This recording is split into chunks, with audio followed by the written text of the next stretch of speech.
Baba knows the way. For Joseph Baba Ifa. Baba knows the way. We follow the signs. He walks with the Orisha through sacred lines. He speaks with the ancients. He honors the drum. He carries the wisdom where we all come from. Hey family, thank you for tuning in to Our Roots podcast with Joseph Baba Ifa, where only the strongest roots see the light. Brought to you by Botanica Candles and More. And if you haven't had the opportunity, hit that subscribe button. Really special tonight, guys. Live Q&A, 6 p.m., a little bit after, on Saturday with an illustrious panel. Phil, are you ready? Let's go! Horns. Man, so I think it's probably best we introduce everyone in the room before we even get started. First, let me apologize, but I had to use the bathroom, guys. That's what took so long. This is live television. And we're live. So before we even do that, let's just say hi to everybody in the channel. We got Brandon Russell. He's catching up. We got Amika. Where is everyone watching from? They're in South Carolina. A lot of Florida here. Mm-hmm. We got Rafi Beats. We got from Colorado. Oh, my gosh. Well, shout out to everybody. Thank you so much for your patience and tuning in. I'm going to go ahead and go around the around the table and introduce people that really need no introduction. We have a bunch of YouTube social media personalities here, but just in case you forgot, we're going to remind you. So you may have seen this woman's face on various avenues. She's known for her triumphant fertility accomplishment, Crown Yemaya, Yaya Nkisi Malongo, Miss Omiko Lade from Hialeah. How are you doing, ma'am? I'm doing great. Good afternoon. Well, good evening to everyone. Yeah. Thank you very much. This gentleman is no stranger to visibility. Obia practitioner, Olorisha of Oshun, spiritist, Mr. J. Orisha's baby. Good evening, sir. Good evening, Boru. Baba. Boru. Thank you so much for your time and presence. Really excited to have you on all for the first time. This woman, crowned Oshun, spiritist, all-around personality online, well-received, Miss Nicole Yamile. How are you, ma'am? Good in yourself, sir. Many blessings to everybody. And there's a lot of yellow people in the house tonight. I'm a little worried. We got a lot of water. Oh, my gosh. Yep. A lot of mop. And this woman I've made many beautiful children with. She is an illustrious spiritist, Olorisha, knowledgeable in all ways, shapes, and forms. Miss Boroye Ochung, how are you, madam? Love you, honey. Thank you for setting all this up. This is definitely her child. These panels do very well. The last one was a complete and absolute success. I expect to double that this time around. Guys, we're going to be going by topics because, spiritism is such a huge thing and an eclectic thing. So, I have a bunch of great information here that I want to go over with. How's the chat looking, Phil? Because I don't just want to disregard. I think we can go over the first question before I delve into each topic. Do we have any questions yet? No, just everyone's just checking in. They're happy lovely to be here. Everyone's enjoying their weekend, and they're just saying where they're from. We got some New York City. We got some Pennsylvania, Colorado, Illinois, Maryland. All over the country. All the yellow people. The roots, they spread far. So the first topic, family, is going to be on reincarnation. So if we have any questions, please try to focus on that topic for the time being. But yeah, I wanted to start this one with you, being that I believe that you are a reincarnated queen. So we're going to go with many spiritual traditions speak about reincarnation in different ways. How do you understand reincarnation through practice or lineage? I think that reincarnation is a direct correlation to karma. So, I think that from what I've gathered from spirit's touching the ground and actually speaking to us, the dimension that we're in right now is the lowest vibrational dimension that exists. So if we are here, we're here because we are reincarnated and we're here to learn so that we can be able to move on to bigger and better things that are in other places that are not here. Fabulous. Well, are there misconceptions about reincarnation that you feel need to be corrected in modern spiritual spaces? Like, do you feel like people have a concept about it that might be a little off base? I do. I think a lot of people think that it's something taboo, but it really isn't, because we do go through different levels of growing spiritually. And, you know, basically learning. This is learning. We're learning how to be humans. And, you know, we're spirits in human form. Now, Jay, I want to ask you this one because I know you spend a lot of your time helping people and, advocating and things like that. I think this would be great for you. How does belief in reincarnation change the way a person approaches either healing, accountability, or forgiveness? I feel that comes into a point of perspective how a person feels their moral compass is shifted. When you feel you have this sin or this weight, that is your presence for being here, what we're striving for. Even with the prayers in Espiritismo across many cultures, the prayers are to, when we're giving elevation to our spirits, to drag those sins out, to drag our, our tribulations out while we're here on this plane, so we can reach, like Miss Poirier said, that other place, that beatitude, that fortitude within our heavenly spirits. So when it comes to in the forms of helping people and how they see and align themselves with reincarnation and their thoughts, what they see as incorrect, what they see as unjust, what they see as karma. Because what I see as, you may tap my hand and I may, cry, and I feel like me crying and you feeling bad, that's karma. Someone may feel, you smack my hand, now I have to get one, even I have to punch you. And they feel that is just karma. Yeah. And definitely. how people move through that and experience that in this plane, and the messages we get, whether it be through Espiritismo, Ifa, this moves our character, moves our Iwa towards trying to strive to better that. No, great responses, guys. If you'd all be so kind, production is telling me just move the microphones a little bit closer just to make sure everybody out there is hearing you loud and clear. Got a question about reincarnation here in the chat, if you don't mind. Fabulous. How does reincarnation affects our Oduns of Ita on a daily basis? I'm going to give that one to Nicole. Yeah. Thank you. Absolutely. Yeah. That's a very interesting one.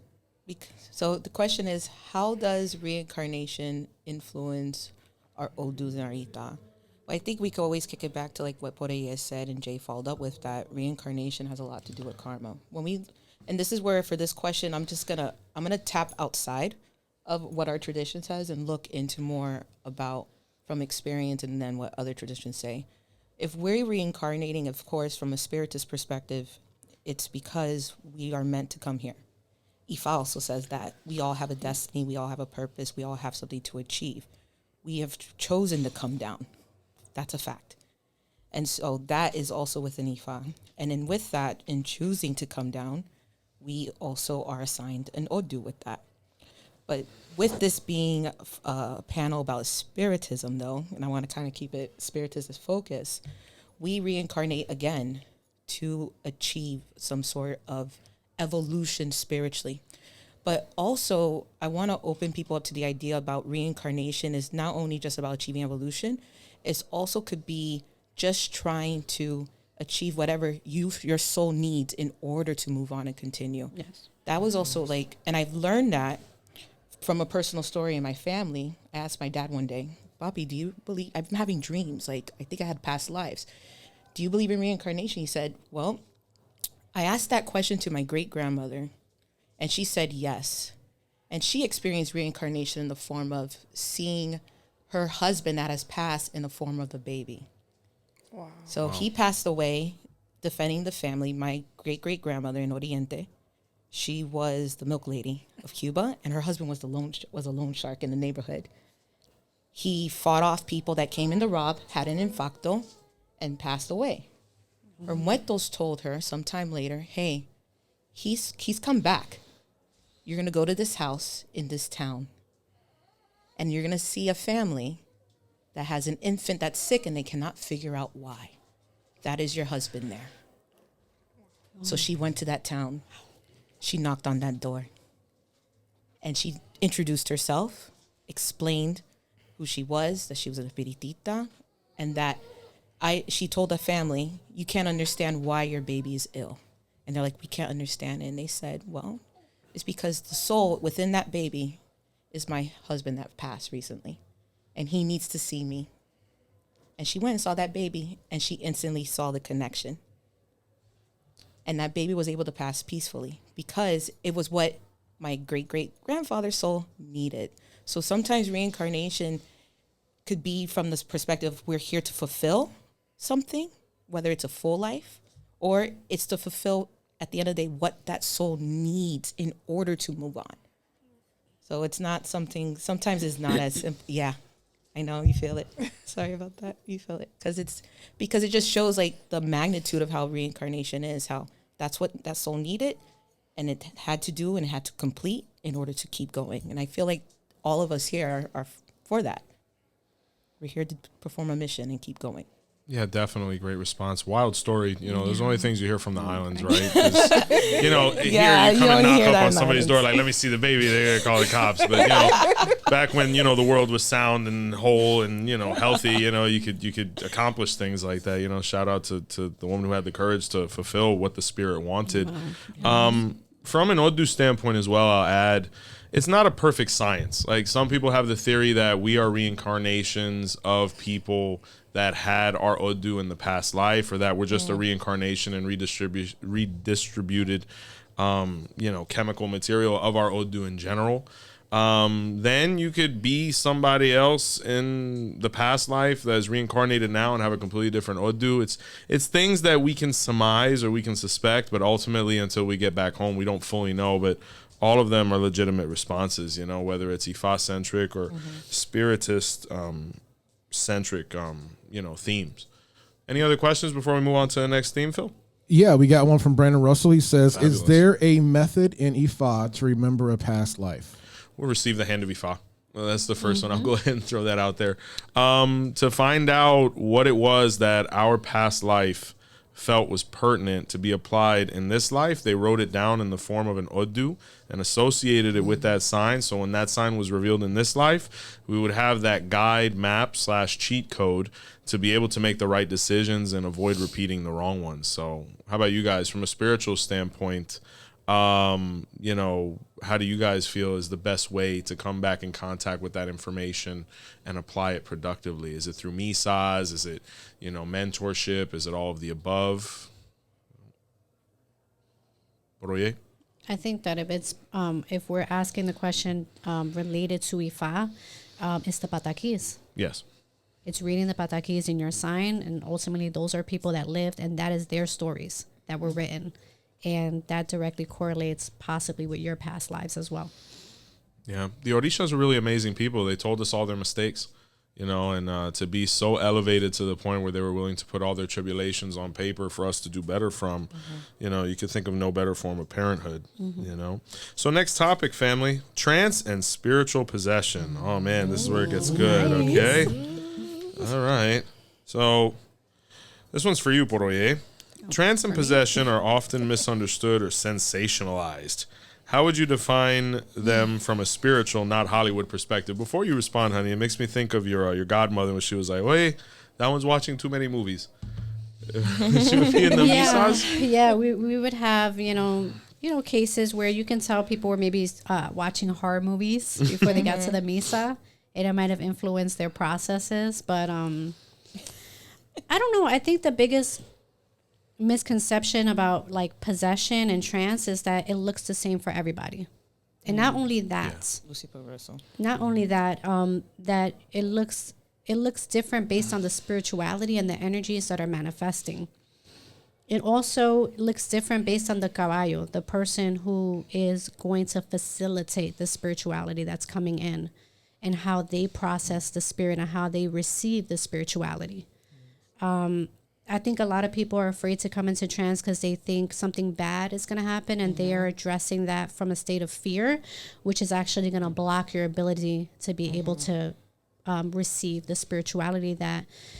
And the thing is, we want to allow those spiritualities to manifest, because by them doing that, they're fulfilling. And we have to allow them to fulfill as well.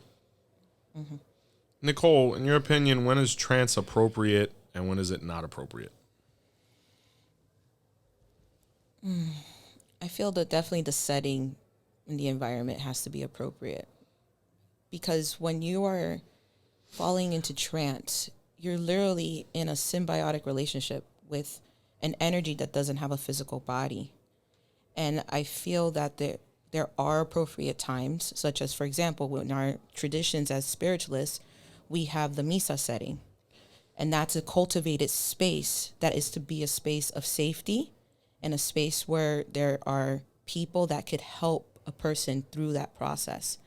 I feel that there are inappropriate times of trance possession, and that could come in the form of people may not know. I've seen in my experience, maybe in the overuse or too much abuse of psychedelics and drugs, that's at any time that could lead things open. It's not to say that to incite fear, but I think that trance possessions are best suited for controlled environments. And I don't mean by control that, oh my gosh, I have to have everything set up perfectly. I'm like, no, it has to be the right type of setting. There's misas. And then, of course, when we go into the Orisha practice, there are, during our ceremonies, for example, or our drummings, which our drummings are, and it's ritual, it's ceremony.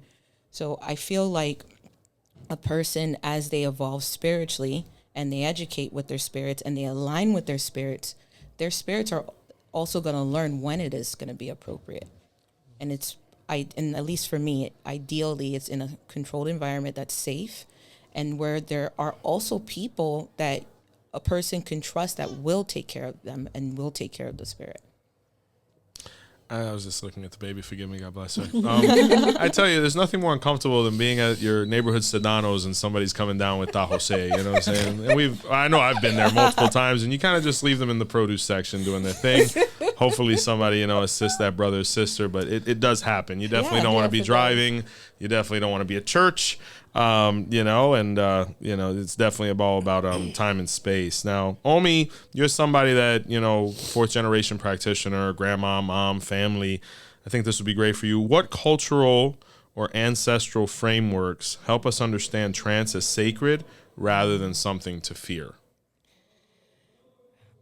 Well, like you said, what you were saying earlier is basically when you're in a controlled area with the misas and situations like that, getting to know your eguns and your spirits, it's a form of you being able to really see what that's all about, and the biggest issue that we have is a lot of people come in as mediums right now and they think that everybody has to be a caballo. Not everybody is a caballo. There's different types of mediumship and every single one of them is valid. Some people who listen, some people hear, certain things, see pictures. And getting to know your eguns, take that fear away and knowing that they're not there to hurt you. They're there to guide you. They're the ones there to tell you, don't go left, go right. They're the ones who come and tell you, hey, listen, there's something there. Don't mess with it. Come this way. It's learning to listen to your intuition, which is a big thing that has to do with your eguns. And people don't realize that your intuition is your spirituality. The more you broaden it, the easier the communication is for you. And the more you get to learn of what you have in your background. Like us Cubans, we have that incline that we grow up in spiritualism. We're brought up as, when we're kids, we have the bóvedas in the house. And I was telling them earlier, like, I saw things when I was a child. And at first I was scared. I always saw a little black dog, and I was like, why do I see this spirit dog following me everywhere? And then I learned it was Saravanda in the future, because I'm scratched, by Saravanda. So I learned to love my spirits and not be afraid of them and not be afraid of the pictures they would tell me or when they would come and pop up in my face. It's learning to just listen to your instincts. That's the biggest thing. Your instincts are your eguns. Awesome. No, definitely a great response. I mean, I personally don't come from a spiritual background such as that. Like Ifa and Orisha, even though maybe from a social standpoint was there, like there was like Cobre. I think as Afro-Caribbean or Caribbean descendant people, there's some form of syncretized spirituality that was like, okay, we're not just regular or common, spiritually or necessarily accepted.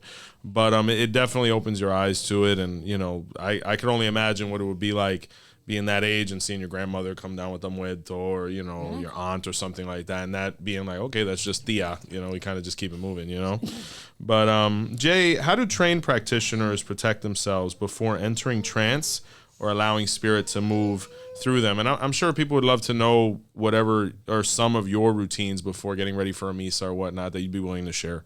Of course. My madrina always taught me and everything that when we're doing these things, when we're coming down with muerto, we need to cleanse ourselves, prepare ourselves, because no matter who we trust, who, as much as I may love Miss Poirier, I don't know what type of day she's had. I don't know who she's been around. I don't know if somebody was throwing out that lingua. I don't know. So I have to come with those things, and I have to be like, okay, let me sit, let me meditate with my Bovada, let me say my prayers, let me give thanks to my spirits, let me give thanks to my developments and my foundations, and cleanse. Whether it be with sweet herbs, whether it be whatever muerto guides me. Because even in Ita, they tell me, hey, you working with muerto, you need to be cleansing often. So even in other spaces, they acknowledge that working with muerto and the need to cleanse. But even as someone who's trained, as I talk to elders, as I sit along the panel and everything, the main thing that is always constant, that's always, like Omi said, is intuition. You know and have to feel. My madrina always tells me, if no one can spoon feed you your muerto, you have to know what is Wise appropriate words. for you. Yeah. You can't go, if you go to every misa, to every cajon, and listen to everything, every consejo that everybody gives you, you'll be doing a million things every week. Oh, sure. But if you trust that intuition, you trust your foundations and how your muertos have guided you and where they have leaded you, you listen and you take those times. For me, my thing before me is I always cleanse my home, because I have to come back to my home at the end of the day. I cleanse myself. And those in my home.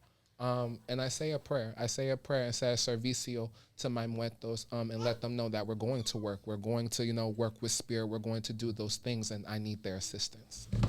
Very nice.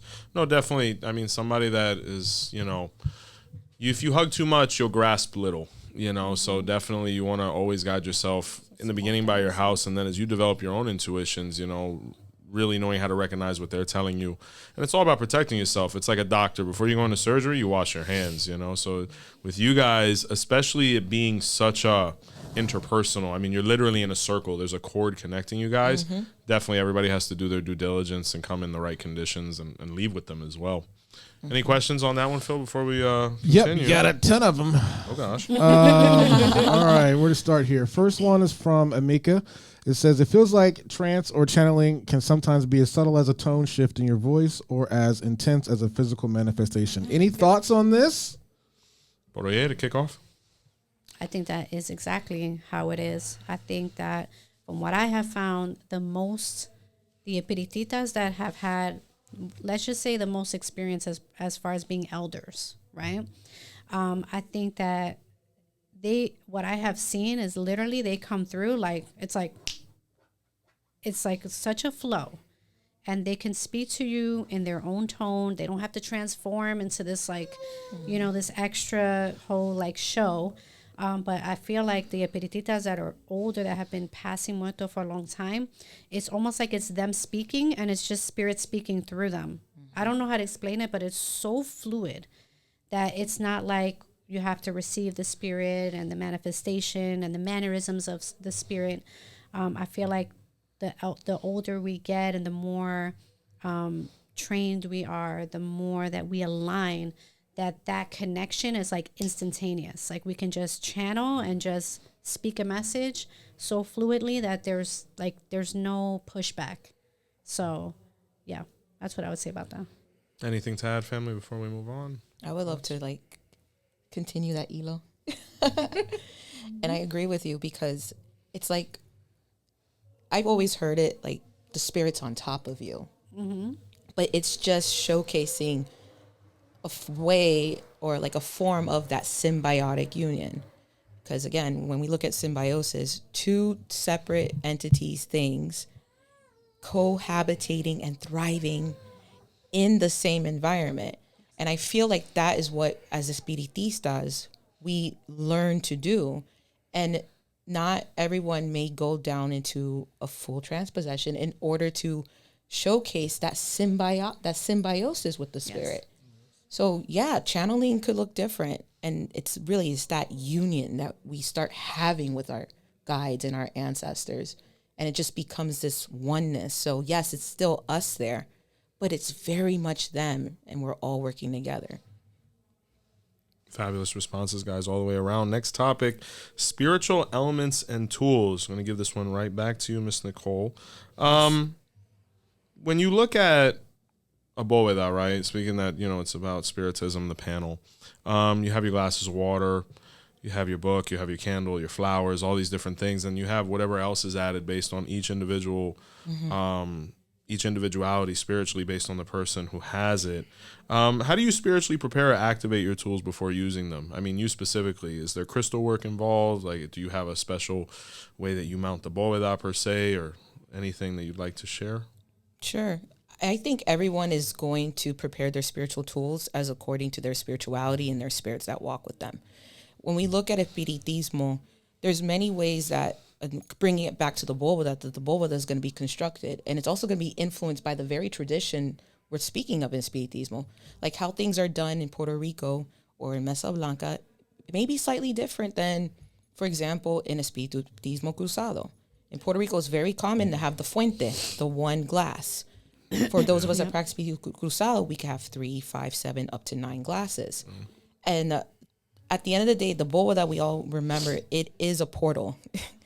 And yes, there's the standard setup, but the tools we use, what we have on there, how we prepare it, is going to be entirely influenced by the spirits that walk with us. How did they do things?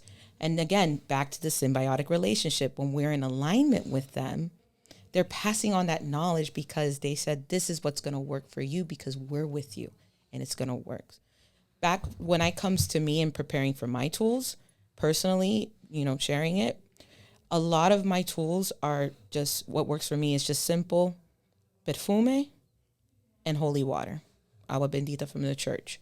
And that in a nutshell is like, this is how we want you to prepare everything. So even if it's like, let's say I get a candle somewhere, right? Whether, I don't care if it's from Dollar General or online, cleanse it. Because why? Because hands have touched it. Yeah. So you want to cleanse energy. So for me, what works and how my spirits work, they utilize floor water or any of the perfumes, Colonia, Gardenia, Pompea. It just has to be the classics, the perfumes, holy water. Also, then any further anointment will also sometimes depend on the situation. Why am I using this candle, first of all? What is it they want me to do with this candle? And they may tell me, okay, we want you to prepare it this way because it's for this function, whether it's for abundance, whether it's, trying to pull something from a distance. Depending on what is the purpose, it's going to determine also how my spirits guide me to anoint it and to prepare it. No, excellent response. It's wild that you mentioned the one glass concept. Yeah. It was one of the first times my godfather taught me the importance of silence, right? And me and Erica were just talking about that, how, when you've seen a certain age of a practice, when you could find common points of conversation with somebody. Like the one glass concept, I'll never forget, we were in Cuba and we actually went to older Santera's house, and I'll never forget just being kind of freaked out. I looked and I was like, man, that's the bóveda? And my grandma was like, and if we don't understand it, we don't comment on it. And that lady was actually one of my godmother's mentors, and she was explaining to me the difference and whatnot. And Erica, I remember you in New York, seeing a bunch of different seance methods and models and the one glass concept and things like that. It's ultimately born from that, So once again, a big message here for online. If you see something you don't understand, let's try to understand it before we comment on it, and maybe make a bunch of videos that nobody's going to watch about it, right? But anywho, right? So this is for you, Omi. Can tools, are there dangers in using spiritual tools without proper knowledge or guidance? And if you could list some of those risks. Yes, there's definitely some. We were talking about the one glass method. Not everyone's supposed to have 9 cups. Not everyone's supposed to have 7 cups. Not everyone's supposed to have 3. I have someone that I actually started his bóveda with 1 cup across and some perfume. I told him that's all you need right now. That's all Edgun wants. Nice. When you do things that are not meant for you or use tools that are not meant for you, then that's where the defaultment starts happening, where things that are not aligned to your espiritismo starts like defunctioning. Always ask your elders. That's the biggest thing. Ask your elders. Your elders should be able to help you set up your bóveda. En palo, my padrino helped me set up mine. He'll tell me things that I need to have in my bóveda, and things that I don't. I took stuff out that he told me you don't need that. Why? Because it was opening portals that I did not need to go into. Cleansing everything is very, very, very important. Like she stated, there's different ways of cleansing. She uses the perfume. I use brown sugar and herbs. Everybody has different methods. It's biggest thing here is when you're going to use these tools, your elders are a very big, important piece of the pie. Yeah. You need Like their that. advice. And if you don't know what your egg wounds really want, they could help you as a medium. Yeah, no, definitely. Working certain things without preparation and, just buying things and kind of following that recipe and not having gone through process can be really dangerous. Jay, question for you. Do you think that tools can work without intention, or is it, is intention the real source of the power to be able to do what we're doing? I feel like there's always intention, and intention is always presence. If intention wasn't always present, there would be no need to pick up the barajas or pick up these tools and pick up these instruments. Yes, sir. The main thing that people look for and people try to find within spirituality is an answer for the unseen, the answer for the unknown. Why am I feeling this way? Why is life going this way? Why can I find love? Why is the baby not coming? These are things that people, even if out of ignorance, and ignorance is bliss, because there's many times that people get messages in the Mesa or in Ifa that they get told, you made a promise to Enmuerto and you're not fulfilling. And they're like, what? I don't know. When you picked up those chamalangos, when you picked up those tarot cards, you're opening those things. Whether you have the said intention or not, the intention is there subconsciously. You picked it up for a reason. Yeah, no, great response. And I would say, ignorance is bliss until we have a goal. Because at that point, we're not going to be blissful if we're not accomplishing it, and that's when we have to seek that help and that guidance. Honey, based on the fact that we have a spiritual establishment, I think this is great for you to answer. How do we teach respect for sacred tools in a time when spirituality is being commercialized? Okay, well, I think that's what I always recommend for people to do is to shut off the TV. Because the things that you're seeing online and on social media are very general things that may not resonate with you, your spirituality, your lineages, or your culture. I think that when it comes into us tapping into our spirituality, you definitely should have a mentor, a guide, if we want to call it a godparent. It depends, ultimately what you're trying to accomplish. But having support is important because when we talk about tools, it's important to understand sometimes we don't need any tools. Right? Sometimes we're overstimulating. Sometimes we think we need 10 dolls Definitely on the table and we need, 5 different cloths. And, that's more for us because the more we focus on the material aspects and the material tools, that brings us further away from our spirituality. And that's what I always try to preach to people, especially like in my classes and my students and stuff like that. No, definitely less is more. And we're definitely, a rustic establishment. Even with my Ifa practice, my guys, I try to show them how to make do with the least, because there's going to be situations where we're not going to have 10 dolls and 10 chickens and 10 whatevers, It's going to be, hey, do you know how to work with nature? Do you know how to invoke? Do you know how to call that presence right here to be able to have that influence? And I think a lot of people miss out on that because, people like, we are material by nature, with the way evolution has occurred. Like, oh, this new tablero of Ifa, like, it's amazing. Like, oh, I want it. But the one that has been in the family for 100 years that you knock on it 3 times and, the wind starts moving, that can't be undermined or excused either. So, guys, just make sure you're using the right things the right way and at the right time. Any questions left in that one, Phil? My favorite section so far. Definitely. Yeah, from Rafi. He says, is it wise to wait until before crowning to find a liable espiritismo guide? Find one as soon as possible. Yes. That's reliable. And then everyone just saying, clock it. Talk about it. Yeah, Great question. They don't have to wait for look for for another someone. tradition. And this is one of the things that I've talked about in online and in my writings is that espiritismo, the work you put in at home makes a difference when you are in community. Facts. Because when, let's say the community is not there, your muertos are your responsibility, right? Your relationship with your spirituality, your ancestors is your individual responsibility. And I'm saying that because I remember that's what my dad said to me. When you guys are out the house, your spirituality is your responsibility. Yep. So people, don't wait to connect to your spirituality and figure out what is it that you believe in. Espiritismo is universal. It just takes that glass of water, sit down, tea candle, and prayers. Nice. And dedication and discipline, and it will connect. You don't have to wait to become part of a different practice in order to be part of Spiritismo. Spiritismo is its own unique tradition. Yep. It's just, again, in relationship with other traditions, because we're part of the diaspora where there's such a hodgepodge of people from different cultures. But Spiritismo is universal. It's not dedicated to just one group of people.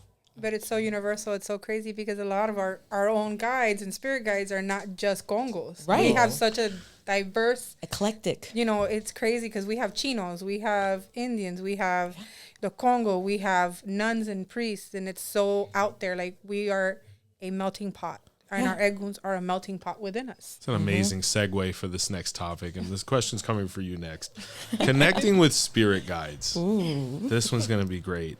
Now, Jay, you've worked with the wife quite a bit. You've assisted us quite a bit. Really great stuff. And you are a very spiritually and ethnically diverse guy, right? And with that comes a lot of diversity in your spiritual court. So how do spirit guides show up differently across cultures, lineages, and personal belief systems? And why gitanas don't have to look all the same? Or speak a certain language. Tell them. That part. Okay, so what I want to say in this, and you hear the accent coming out, because this is really close to me, it's dear to me, because for a long time as a kid, I didn't speak in my accent because a lot of people would not understand me.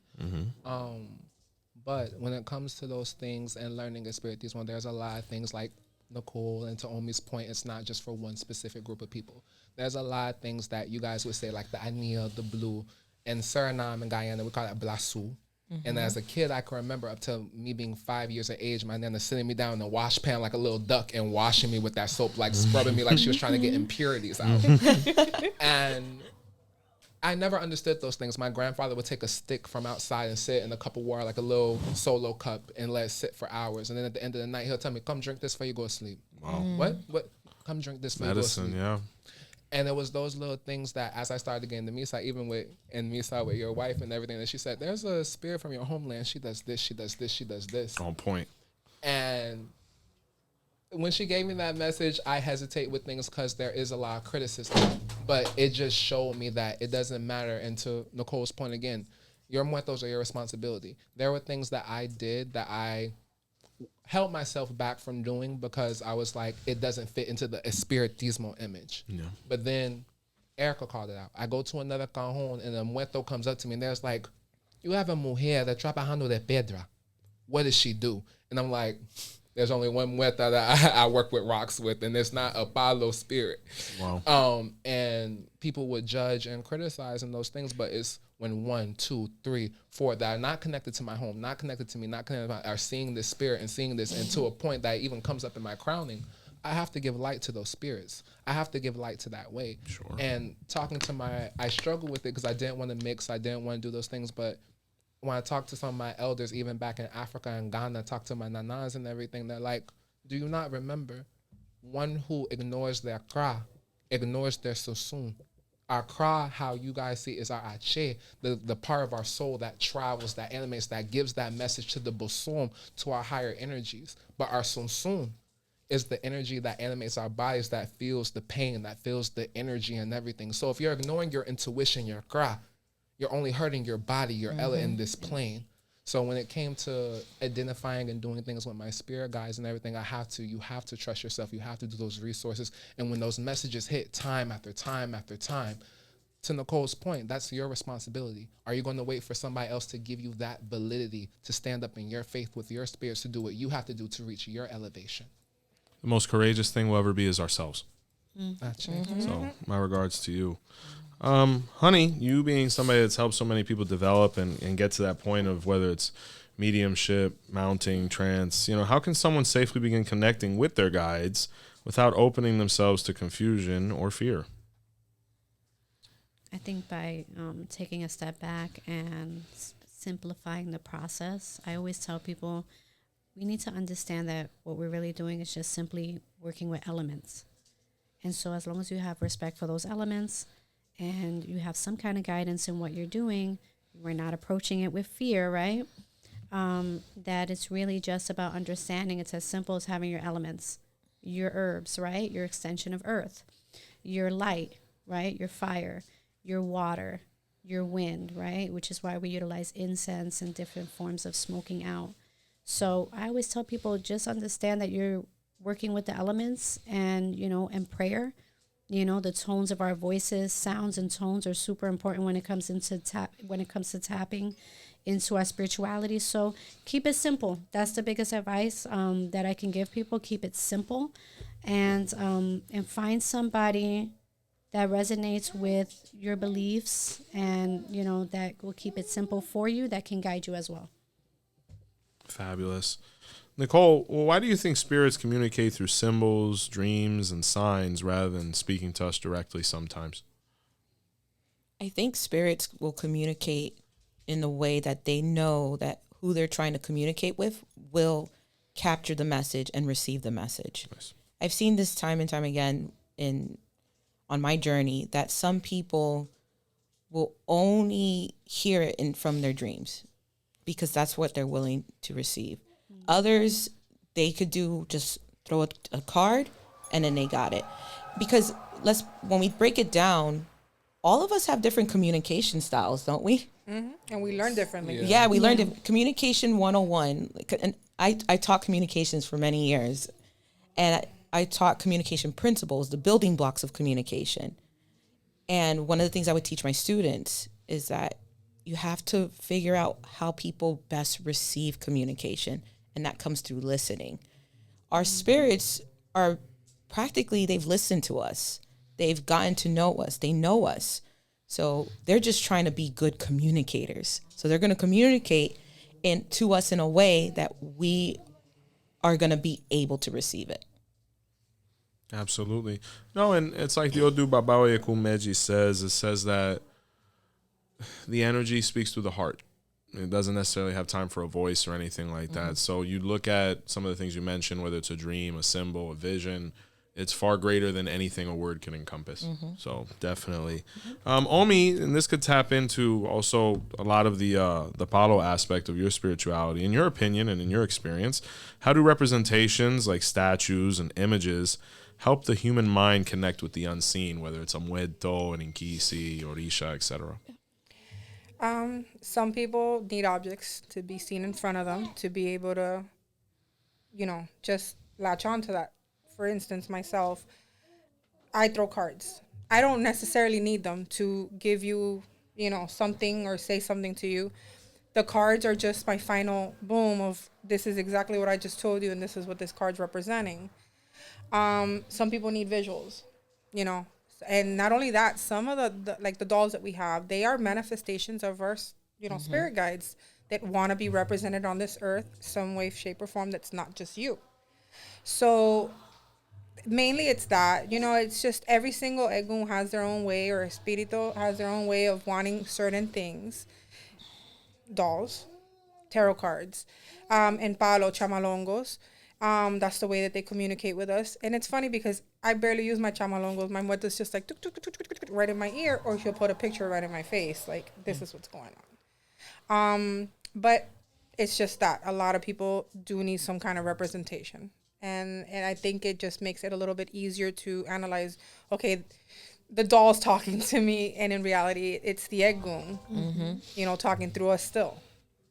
It just makes it easier for people, I'm guessing. Just that. And like I said, the chamalongos, any type of tool that we have, it's a way for people, I guess, to feel comfortable enough to like, okay, there's more to it. It's not just your head. No, and definitely I think, especially in the beginning, it helps create a condition.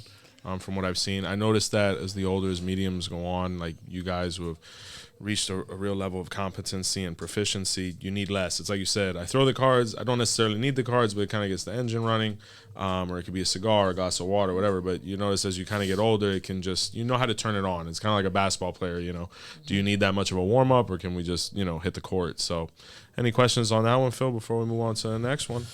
Yeah, we got quite a few. Nice. Let's see. All right, here we go. How often should you change the water on your altar? I hear so many different things. Omi?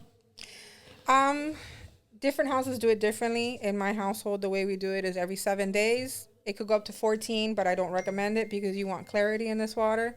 So every 7 days preferred on Thursdays for us. You want to pour out the water. The best water, though, is the one that's in the middle with the main glass with the crucifix in it. That's holy water. Save that. You never know when you might need it.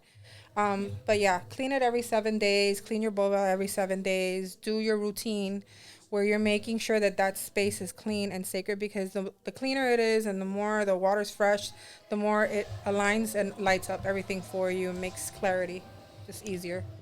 Anybody have anything different? I mean, I have something to add to throw in there. Definitely the once a week.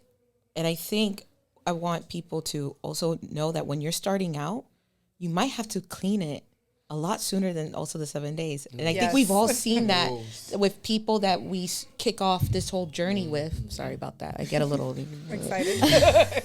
Ned Veals, whatever. Like, I also like to fit in with stuff. But when I've started with people on their journey, and I think you guys have seen it, they could go ahead and have a clean glass, but then by the second, third day, It'll be white. it'll be Dr. foggy. Clear. Yeah. And it's because their spirits are one, purifying and purifying themselves.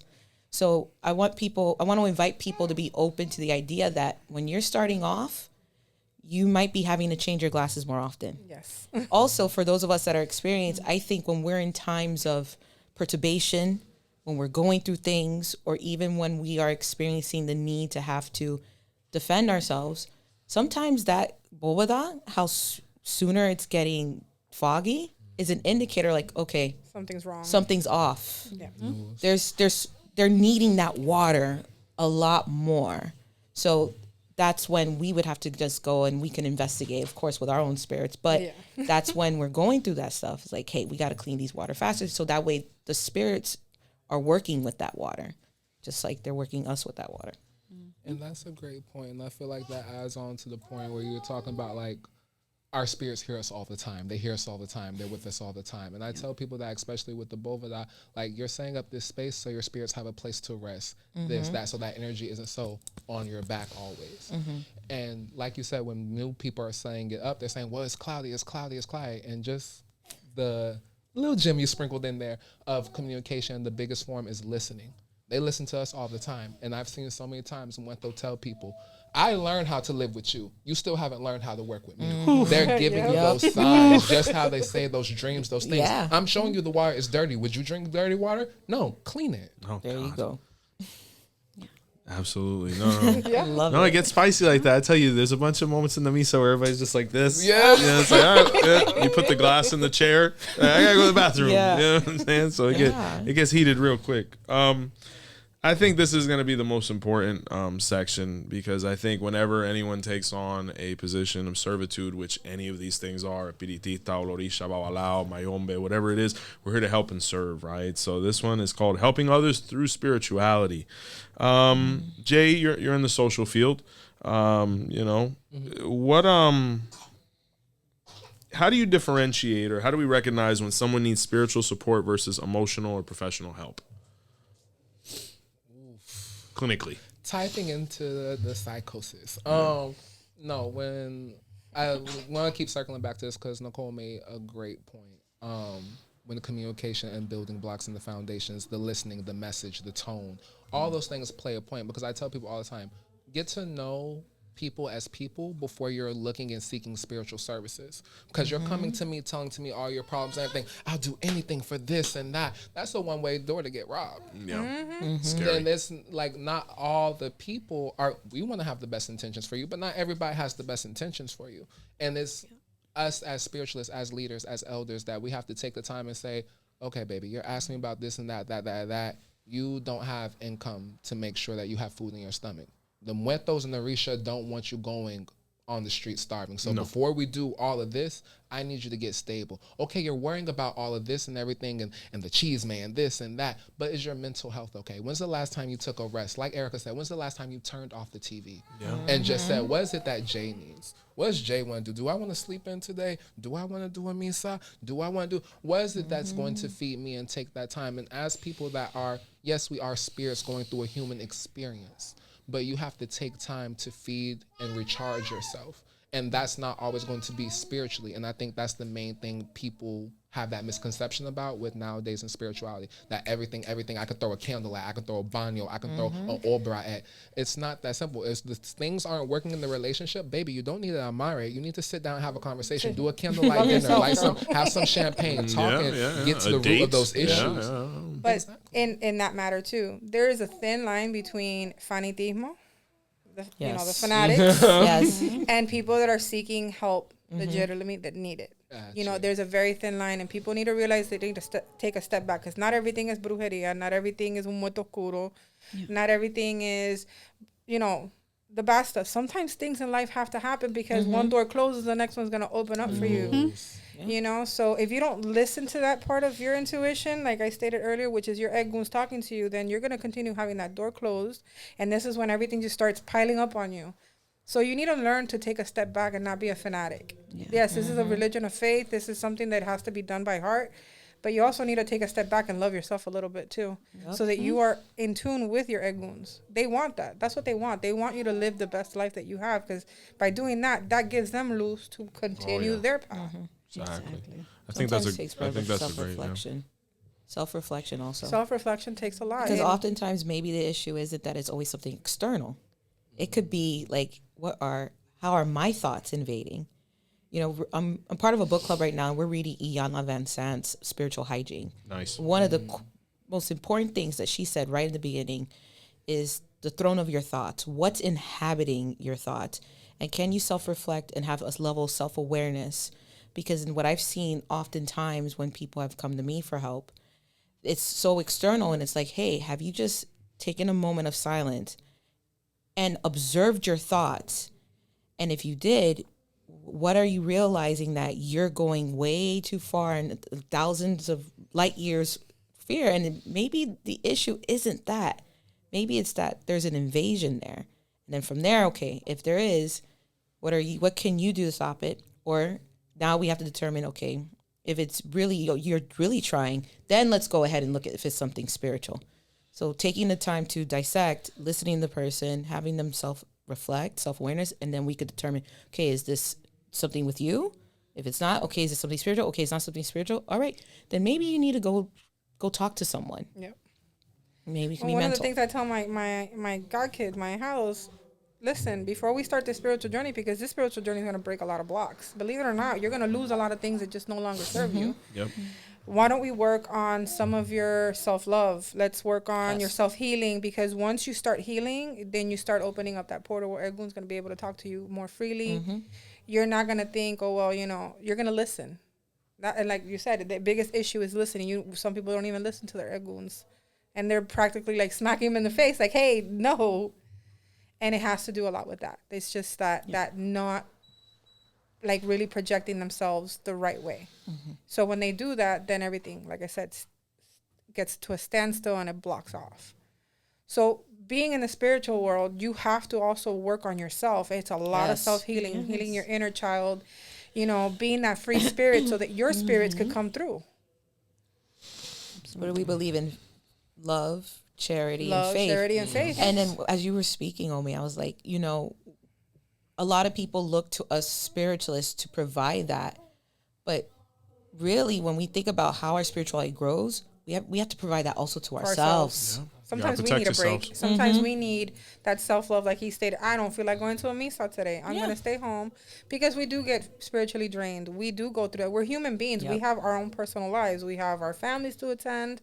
You know, some of us work, you know, jobs, but like that self-energy, self-love, self-care, that going to go get your nails done because it makes you feel nice. That actually, believe it or not, works into your spiritualism, because it makes you feel good. And when you feel good, the message comes through clearer.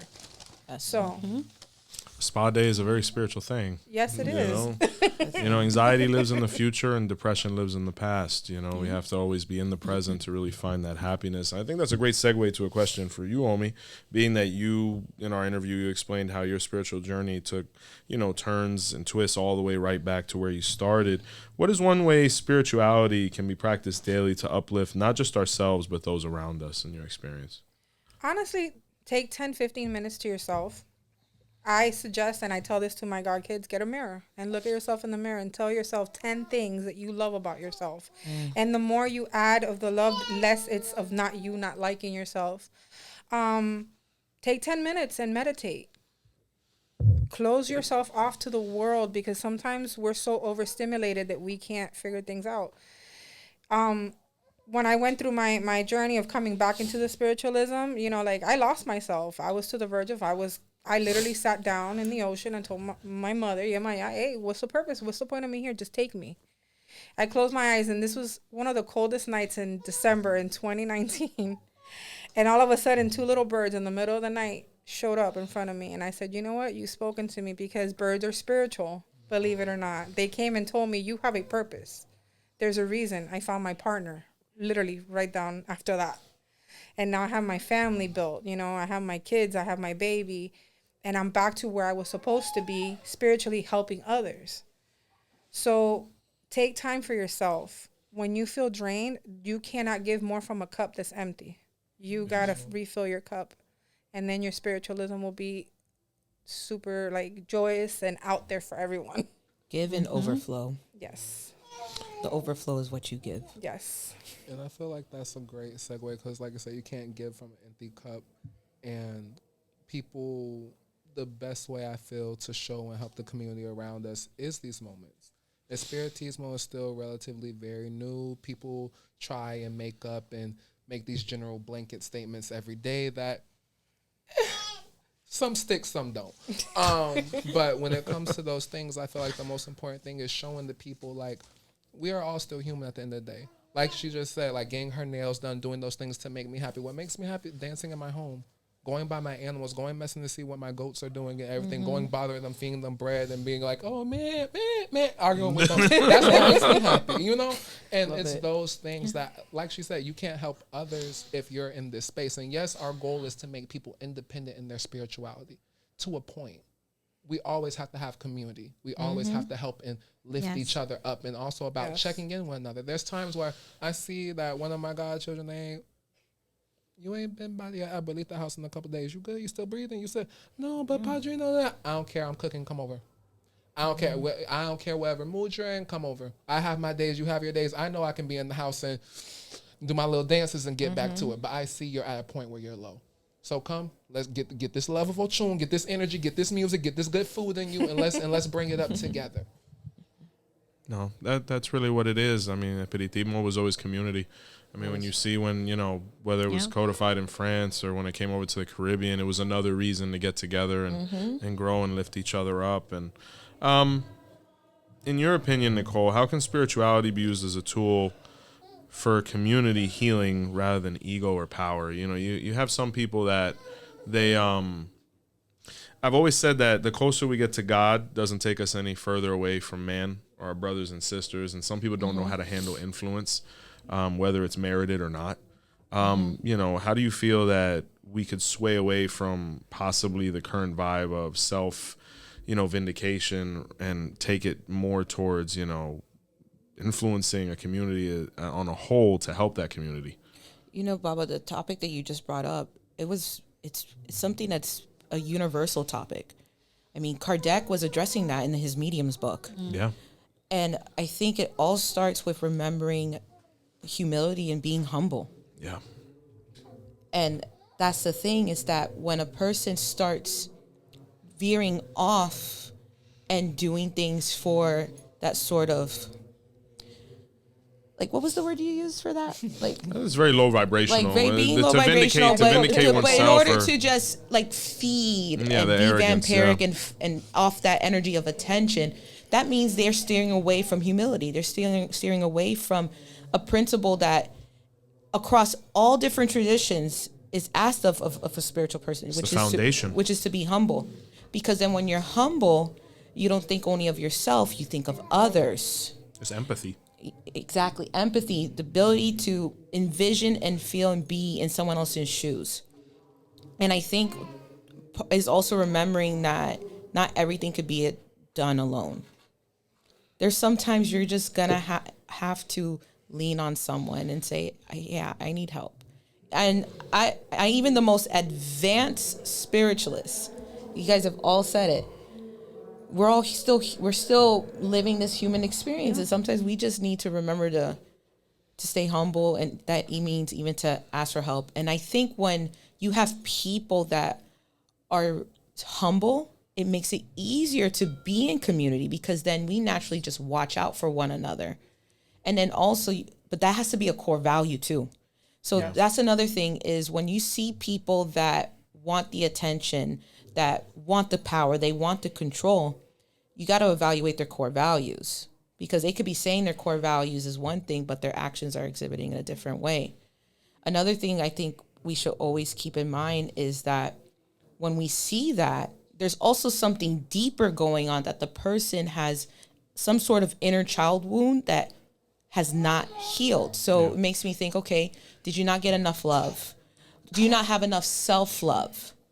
What is it that hasn't been addressed that you now need to service yourself? I talk about like the false guru, right? Yeah. The false guru, the ones that are out there showy. And it's not even about, the false guru doesn't necessarily mean someone that looks the part. I mean, they could even be someone that sounds the right part. But then when you really look at it, and you really look at why they're doing what they're doing, it's all to satisfy that ego. So that means they lost the humility. And that right there, when you have a bunch of people like that gather together, that's where it could become harmful for when they do engage in the community. Yeah. It becomes It's toxic. Becomes toxic. Everyone, I think all of us have been on the receiving end of that. We've all experienced that. Just like I think a lot of us probably were in spaces in one point in our life that maybe someone didn't experience the best version of us. But that's where it's like, if you're going to be part of this tradition, you got to do a little self-reflection and be like, okay, why am I causing this? What part of me needs to get healed? How do I get back to humility? How do I get back to empathy? How am I not showing that for myself? Because now I'm not showing it to others. Mm-hmm. So I think it really comes down to all those things I just that's why mentioned. I said, I tell my godchildren, heal yourself. Let's do a lot of, inner child healing. Let's talk beauty into ourselves, because that keeps us in a nice, normal, humble range where we know we have flaws, but yet we're healing them. And it comes down to a lot of people, like you said, it's just that egotistical stuff that they want all the hands and eyes on them. And because they're missing out on a parent that, they didn't love me enough, or this and that, now I'm going to push this onto someone else. And they get a control factor after that too. They haven't put the mirror to their face. You got to look into the families, and because we're a family. El Espiritismo is a family. You got to look into the family you're joining and how they align with their personal families. If their family dynamic is broken in the household, what makes you think that they're going to be good with people outside? Those are things that you need to look at. Those are the main products of it, to see what a person is egotistical. Is their family okay? Are they getting along with their parents? Are they getting along with their children? Like parents that don't speak to their kids, why would you want that as a godparent when, you're a child for them? Whether it's Espiritismo or, Ifa or Santeria, any of that. You need to look deep into the person that you really want them to teach you this life lesson, these ways of life, the prayers, to make sure that they're teaching you correctly. The way to test that? Can a person apologize? Yes. That's big. Can they take accountability? Can they take big time. accountability? And can they apologize and then course correct, change the behavior? Yep.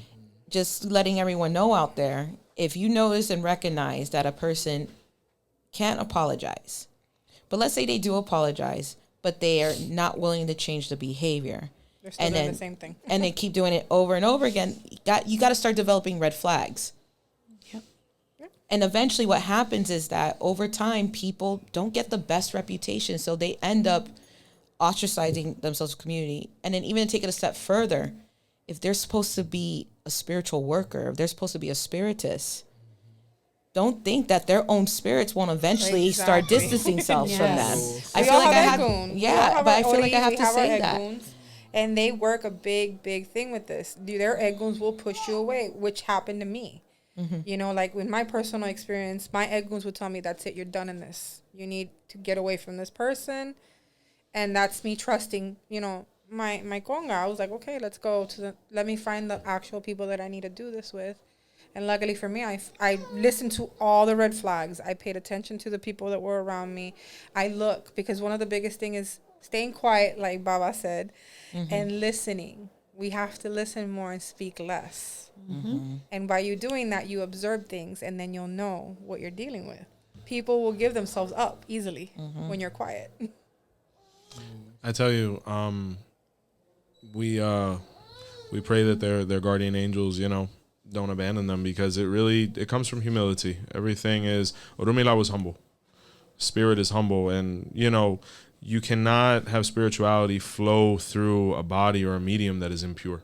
So, and another thing to add to you is an apology without change is manipulation.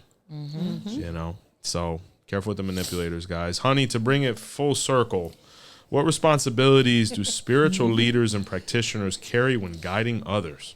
Yeah, I think we just really touched on that. The responsibility is to be the change that you want to see, right? Nice. Is to lead by example. I can't tell you and ask something of you if I can't put that into practice in my everyday life. Facts. And I think that people could show you who they are much better than they could ever tell you. And so I think that for people coming into this, it's important not to rush. It's important to build connections before, blindly following people, because you have to see how people live. You have to see how people act with those around them, right? It starts from home. It starts with family. It starts with self, really. Do they love themselves? Yes. Because if they don't love themselves, then there's no way that they can love you as a mentor, as a godchild, as a godparent. So that's what I would say about that. Just take your time when selecting someone and make sure there's a bond there, and that, it's spirit will lead you. That's why a lot of times I always say it starts with self. Your own meditation and your process, your prayers, spirit is going to guide you to where you need to be spiritually. Well, guys, wow. Talk about epic, right? Honey, first and foremost, to all the panelists, I want to congratulate all of you for putting your thoughts forward in a very digestible way. And honey, I want to congratulate you on orchestrating another successful spiritual panel with some high-value individuals who are wholesome, and whomever seeks them out is in good hands, as affiliates of Our Roots Podcast, Botaniga Candles, and more, etc. So we appreciate all of you guys. Phil, any comments from the chat? Any positivity? I'm scared to ask another question because it's going to be very in depth. They're just going to keep coming. No, everyone loved it so far. They were just agreeing. It says apology without change is manipulation. There you go. Not changing behavior is the one. You're hitting the nail on the head. Spiritual ego is wrong thing. Spiritual ego is a wrong thing. As a real thing. Sorry, my bad. Wrong button. But yeah, everybody loved it. Well, family, you're definitely going to be able to find all of these contact informations in our description. Be sure to reach out to these people, high-value individuals within your spiritual community, focused on your progress and development, right? DonnieGotCandlesandMore.com is up and running for all your service and product needs. We ship anything that doesn't break. If you can't catch us on video, please listen to us on Spotify. Man, these are members. They already know. Huh? They're members. They already know. This is a member thing. Yeah. Oh, I thought it was everybody. Members. You They know what already know it is. everything. Until next time, see the light. See ya. Baba Joseph showed the path today. Baba knows the way, we follow the signs. He walks with the Orisha through sacred lines. He speaks with the ancients, he honors the drum. He carries the wisdom where we all come from.